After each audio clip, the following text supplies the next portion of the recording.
আসসালামু আলাইকুম রহমতুল্লাহি ওবরকাতুহু। সম্মানিত দর্শক, রাষ্ট্রপতি আব্দুল হামিদ বাংলাদেশে ফিরে এসেছেন।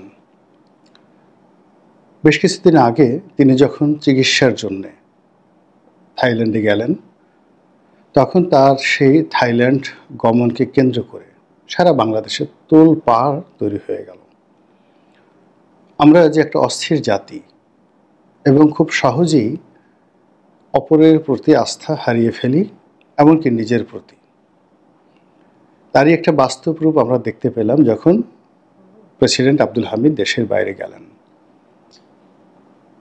একথা স্পষ্ট যে তিনি দেশের বাইরে যখন গিয়েছিলেন, তখন দেশের সর্বময় কর্তৃত্ব যাদের হাতে বা যার হাতে, নিঃসন্দেহে তারা এই বিষয়টি ওয়াকিবহাল ছিলেন। কিন্তু যখন তার দেশ ত্যাগের পর গুঞ্জন শুরু হলো, আমাদের দেশে একজন রাষ্ট্রযন্ত্রে বা প্রশাসন যন্ত্রে কাউকে খুঁজে পেলাম না যার ব্যক্তিত্ব রয়েছে, সৎ সাহস রয়েছে এবং যার পেছনে মানুষের মতো মেরুদণ্ড রয়েছে। সবাই মুখ লাগানোর চেষ্টা করলেন এবং এই যে রাষ্ট্রপতি হামিদ দেশের বাইরে গেলেন, এই দায়িত্ব এয়ারপোর্টে যারা কর্মরত সাধারণ পুলিশ কর্মকর্তা রয়েছেন, তাদের কয়েকজনের উপর রীতিমতো গজব আকারে নাজিল করা হলো। তো একটা ছোট বিষয় নিয়ে যখন রাষ্ট্র দাঁড়াতে না পারে কারো পক্ষে, কিংবা অতি ক্ষুদ্র একটা বিষয় নিয়ে যখন রাষ্ট্র প্রতিবাদ করতে না পারে, কাজেই সে রাষ্ট্রের মান মর্যাদা কোথায় থাকে, বা এই রাষ্ট্র যারা পরিচালনা করেন, যাদের ন্যূনতম আত্মমর্যাদাবোধ, ন্যূনতম ব্যক্তিত্ব এবং ন্যূনতম মেরুদণ্ড যদি না থাকে, তাদের হাতে একটা দেশ কতটা নিরাপদ এবং কতটা অনিরাপদ, তা আমরা এই 2025 সনে হাড়ে হাড়ে টের পাচ্ছি। রাষ্ট্রপতি আব্দুল হামিদ যখন চলে গেলেন, আবার এখন যে ফিরে এলেন, এই দুয়ের মধ্যে যা কিছু ঘটেছে তা নিয়ে আলোচনা করব। তার আগে বলে নিই যে তাকে আমি কেন রাষ্ট্রপতি হামিদ বলছি, কিংবা তাকে কেন আমি সাবেক রাষ্ট্রপতি বলিনি। আমার দীর্ঘদিন পশ্চিমা দেশগুলোতে থাকার সুযোগ হয়েছে। সেখানে যত সামান্য সে দেশের রাষ্ট্র, অর্থনীতি, রাজনীতি নিয়ে পড়াশোনা করার সুযোগ হয়েছে সেই দেশেরই রাষ্ট্রীয় মদদে, অর্থাৎ রাষ্ট্রীয় স্কলারশিপে। তো সেখানে আমি দেখেছি যে জনপ্রতিনিধিদের যে সম্মান, ওটা আমৃত্যু অক্ষুণ্ণ থাকে এবং তাদের যে পদ পদবি, ওটি কখনো স্থানকাল পাত্রভেদে হেরফের হয় না। যেমন ধরুন, একজন সিনেটর সাবেক, আমাদের দেশে সাবেক বলি, বা একজন মন্ত্রী বা এমপি সাবেক, কিন্তু আমেরিকাতে ওটা বলে না, ইউরোপে ওটা বলে না। যেমন তারা বলে সিনেটর জন, তো দেখা গেল তিনি 10 বছর আগে সিনেটর ছিলেন। কিংবা বলা হয় প্রেসিডেন্ট ক্লিন্টন, প্রেসিডেন্ট বুশ, কিন্তু তারা এখন আর প্রেসিডেন্ট নন। তো তারা তাদের যে রাজনৈতিক ব্যক্তিত্ব, সেই রাজনৈতিক ব্যক্তিত্বকে ওইভাবে সম্মান করেন। কিন্তু আমরা তৃতীয় বিশ্বের যেমন মানসিকতা, আমরা হলো যে যখন আমরা ইন চেয়ারে থাকি, ক্ষমতায় থাকি, তখন আমাদের পায়ের কাছে সবাই লুটোপুটি খায়। আর যেই মুহূর্তে আমরা ক্ষমতা হারাই রাজনীতিবিদরা, অমনি তার যে একটা স্বাভাবিক অবস্থান আছে, তিনি যে একটা মানুষ বা তার একটা সামাজিক রাজনৈতিক পরিচয় আছে, সব ভুলে গিয়ে তাকে আমরা যতটা অপদস্থ করা দরকার ঠিক ততটাই অপদস্থ আমরা করে ফেলি। তো আপনি যদি পশ্চিমা গণতন্ত্রের ধারক বাহক হন, তাহলে আমাদের দেশে অতীতে যারা প্রেসিডেন্ট ছিলেন, ইনক্লুডিং খন্দকার মোশতাক, তাদেরকে প্রেসিডেন্ট হিসেবে সম্বোধন করতে হবে। প্রেসিডেন্ট জিয়া, প্রেসিডেন্ট শেখ মুজিবুর রহমান, এভাবে বলতে হবে। তো যাই হোক, সেই কালচারে আদিষ্ট হয়েই বা অদিষ্ট হয়ে বা প্রভাবিত হয়ে আমি জনাব আব্দুল হামিদ সাহেবকে প্রেসিডেন্ট হামিদ বলে সম্বোধন করলাম। দ্বিতীয়ত, তিনি যখন গেলেন, তিনি আমাদের এই জাতির জন্য যে সেবা করেছেন, বৃহত্তর ময়মনসিংহ কিশোরগঞ্জ এবং কিশোরগঞ্জ ময়মনসিংহের সাথে সংশ্লিষ্ট আরও কিছু ভাটি অঞ্চল, বিশেষ করে সুনামগঞ্জ। এই অঞ্চলে 1969 থেকে আজ অবধি জনাব আব্দুল হামিদ একটি ব্র্যান্ড নেম। ওনার মতো সুনাম, সুখ্যাতি, জনপ্রিয়তা এই বৃহত্তর অঞ্চলের দ্বিতীয় কোনো ব্যক্তি জীবিত নেই। ওনার আগে যদি কেউ থেকে থাকেন, যেমন সুরঞ্জিত সেনগুপ্ত ছিলেন, আব্দুস সামাদ আজাদ সাহেব ছিলেন, জাতি শ্রদ্ধাভরে তাদেরকে স্মরণ করে। আওয়ামী লীগ নেতা আব্দুল মান্নান সাহেব ছিলেন, অত্যন্ত টাঙ্গাইলের মান্নান সাহেব খুবই সম্মানিত ব্যক্তি ওই বেল্টের।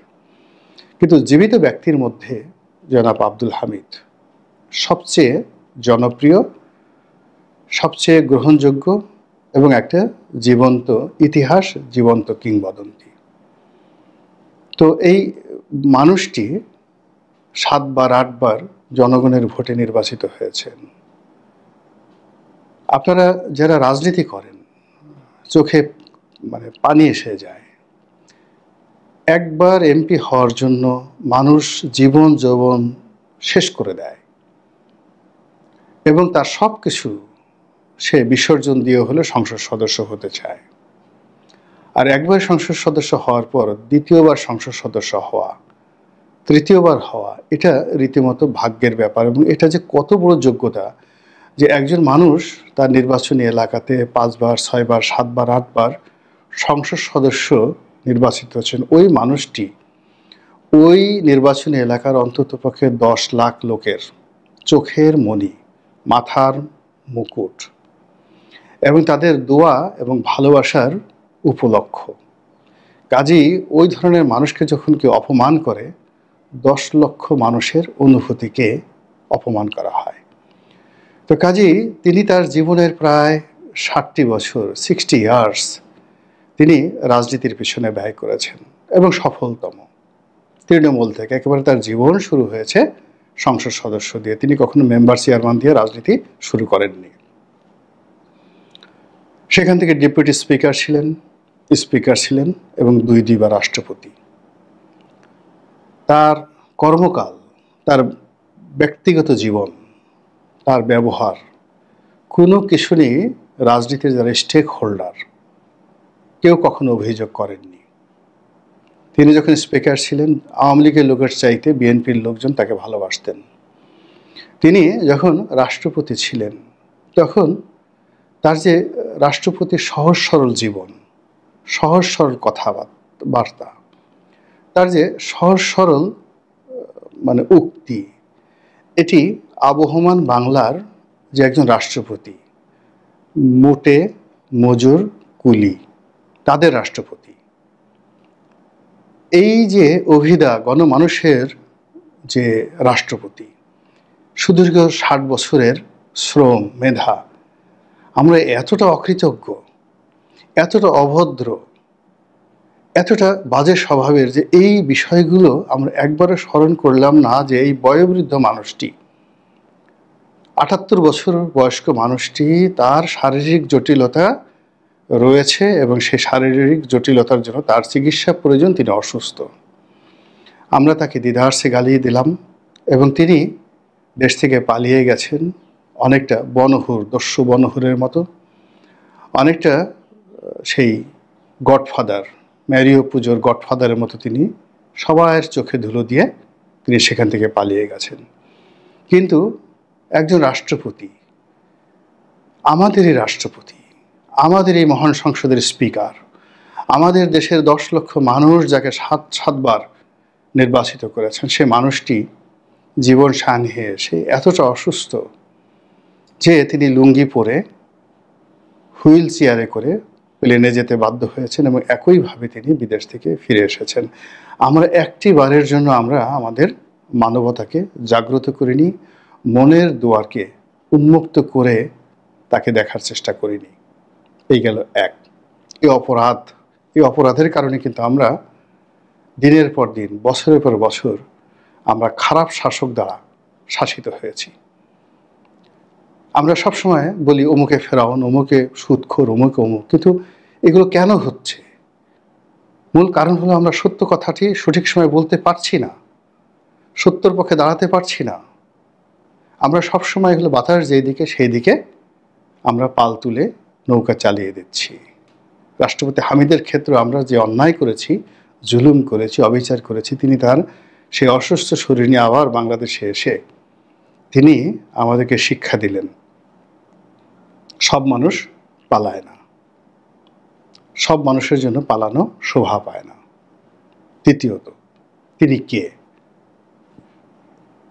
তিনি সেই ডক্টর মোহাম্মদ ইউনূসের মতো কোনো পিএইচডি ডিগ্রি হোল্ডার নন।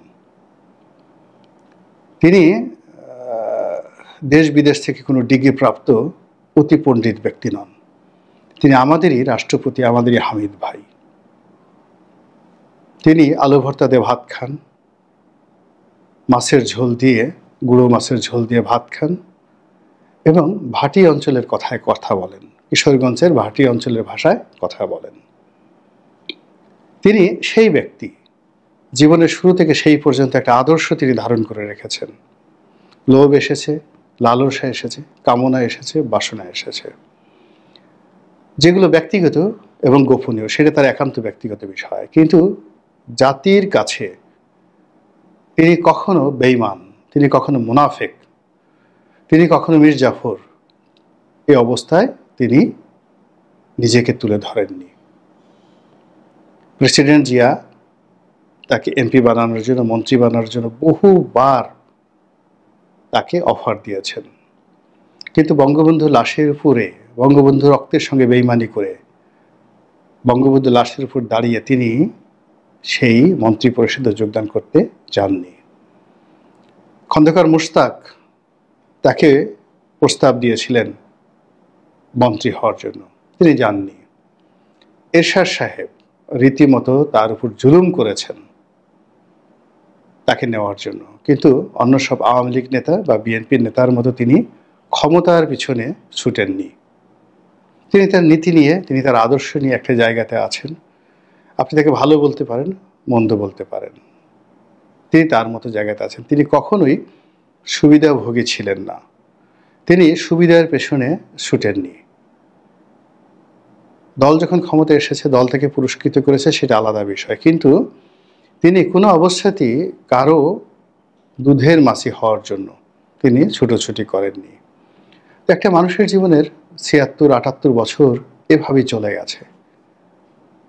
তার বঙ্গভবন তিনি যখন ছিলেন, ও বঙ্গভবন কিশোরগঞ্জের মানুষের জন্য খোলা ছিল, ওই বঙ্গভবন সাধারণ মানুষের জন্য খোলা ছিল। যে কোনো মানুষ তার সাথে দেখা করতে পারতেন, তার মেহমান হতে পারতেন, তার ঘরের খাবার খেতে পারতেন, এবং এখন পর্যন্ত সেই জিনিসটি রয়ে গেছে। তো সেই আব্দুল হামিদ সাহেব ফিরে এসেছেন।